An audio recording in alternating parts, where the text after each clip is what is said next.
So நம்ம last வீடியோவில் பார்த்தீங்கன்னா ஒரு கிளாஸ் கிரியேட் பண்ணியிருந்தோம். ஸோ அந்த கிளாஸுக்கு வந்துட்டு டிஃபால்ட் ஆர்குமெண்ட்ஸ் வந்து கொடுத்துருந்தோம். ஸோ அந்த கிளாஸை கால் பண்ணி ஸோ அந்த கிளாஸ்க்கு வந்துட்டு கெட்டர் செட்டர் யூஸ் பண்ணி நம்ம சம் வேல்யூஸ்லாம் பிரிண்ட் பண்ணியிருந்தோம்.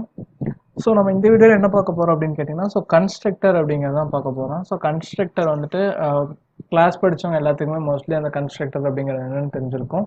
ஸோ அந்த கன்ஸ்ட்ரக்டர் அப்படிங்கிறது என்னென்னு பார்த்தீங்கன்னா, ஸோ நம்ம ஒரு ஆப்ஜெக்ட் கிரியேட் பண்ணும்போதே பார்த்தீங்கன்னா அந்த ஆப்ஜெக்ட்டுக்கு வந்துட்டு சம் வேல்யூஸ்லாம் நம்ம செட் பண்ணலாம். ஸோ இந்த வேல்யூ வந்து நம்ம ஆப்ஜெக்ட்குள்ளே வந்துட்டு மேனுவலாக என்ட்ரு பண்ணியிருக்கோம். ஸோ இந்த மேனுவலாக என்ட்ரு பண்ணாமல் எனக்கு ஆப்ஜெக்ட் கிரியேட் ஆகிற டைமில் எனக்கு பர்டிகுலர் வேல்யூ வேணும் அப்படின்னு கேட்டிங்கன்னா ஸோ நம்ம கொடுக்கலாம்.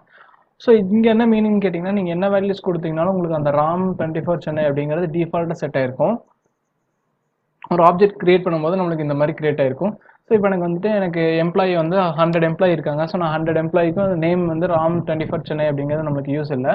ஸோ வந்து நம்ம ஒவ்வொரு டைமும் நம்ம ஒவ்வொரு ஆப்ஜெக்ட் கிரியேட் பண்ணும்போது நம்ம ஒவ்வொரு எம்ப்ளாய்க்கு வந்து நம்ம கிரியேட் பண்ணுவோம். ஸோ அந்த ஒரு ஆஃபீஸில் வேலை செய்கிற ஒரு 100 எம்ப்ளாயி கிரியேட் பண்ணுவோம். 100 நேம்ஸாக 100 இது கொடுக்கணும். ஸோ அது எப்படி பண்ணலாம் அப்படின்னு பார்த்தீங்கன்னா, நம்ம அந்த ஆப்ஜெக்ட் கிரியேட் பண்ணும்போதே பார்த்தீங்கன்னா அந்த நேம் ஏஜ் லொக்கேஷன் வந்து நம்ம பாஸ் பண்ணலாம். ஸோ நம்ம ஆப்ஜெக்ட் கிரியேட் பண்ணுற டைமில் வந்துட்டு அந்த வேல்யூ நம்ம பாஸ் பண்ணலாம். ஸோ அதாவது நம்ம இங்கே வந்துட்டு அந்த வேல்யூ போட்டுக்கலாம். ஸோ அந்த வேல்யூ போட்டது வந்து நம்ம இங்கே வந்து கன்ஸ்ட்ரக்டர் அதுக்கு டிஃபைன் பண்ணியிருக்கணும். ஸோ இப்போ ஜாவா இல்லை C++ அப்படி அதெல்லாம் பார்த்துருந்தீங்கன்னா நம்ம கன்ஸ்ட்ரக்டருக்கு என்ன பண்ணுவோம்னு பார்த்தீங்கன்னா, ஒன்ஸ் அகேன் இந்த எம்ப்ளாயி அப்படிங்கிற நேமில் வந்துட்டு உள்ளே எழுதி அதுக்குள்ளே நம்ம இந்த ஆர்குமெண்ட்ஸ் வந்து ஒரு ஃபங்க்ஷன் மாதிரி எழுதியிருப்போம் கன்ஸ்ட்ரக்டர். ஸோ இதை காட்லியில் வந்துட்டு எப்படி பண்ணலாம் அப்படின்னு கேட்டிங்கன்னா, நம்ம வந்துட்டு அந்த மாதிரி தனியாக மென்ஷன் பண்ண தேவையில்லை.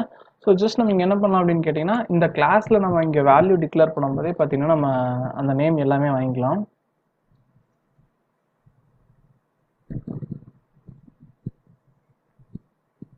ஸோ இங்கே என்ன பண்ணுறோம் அப்படின்னு கேட்டிங்கன்னா, ஸோ அந்த டிஃபால்ட் வேல்யூ, ஸோ இந்த 3 வேல்யூ வந்து நம்மளுக்கு டிஃபால்ட் வேல்யூ. ஸோ இதை வந்து நம்ம இங்கே டிக்ளேர் பண்ணிடுறோம். ஸோ இந்த டிஃபால்ட் வேல்யூ நான் முடிச்சுட்டு சொல்கிறேன் அடுத்து.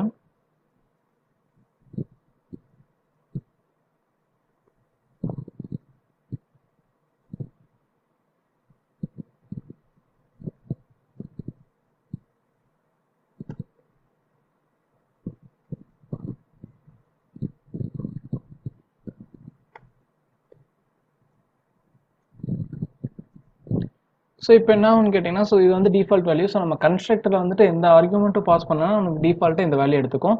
ஸோ ஜஸ்ட் நம்ம பாஸ் பண்ணோன்னு கேட்டிங்கன்னா, ஸோ இந்த வேல்யூ நம்ம பாஸ் பண்ணுற வேல்யூ இங்கே வந்துருக்கும். ஸோ அந்த கன்ஸ்ட்ரக்டர் வேல்யூ வந்து நம்மளோட அந்த லோக்கல் வேல்யூவில் அந்த கிளாஸோட இன்ஸ்டன்ஸ் வேரியபிள் வந்து நம்ம செட் பண்ணோம். ஸோ அதுக்கு என்ன பண்ணணும்னு கேட்டிங்கன்னா, ஸோ நம்ம இங்கே ஆல்ரெடி டிக்ளேர் பண்ணியிருக்கோம். ஸோ இந்த நேம் வந்து நம்ம ஸ்டாட்டிக்காக போடுறதுக்கு பதிலாக நம்ம இங்கே என்ன பண்ணணும்னு கேட்டிங்கன்னா, ஸோ நம்ம அந்த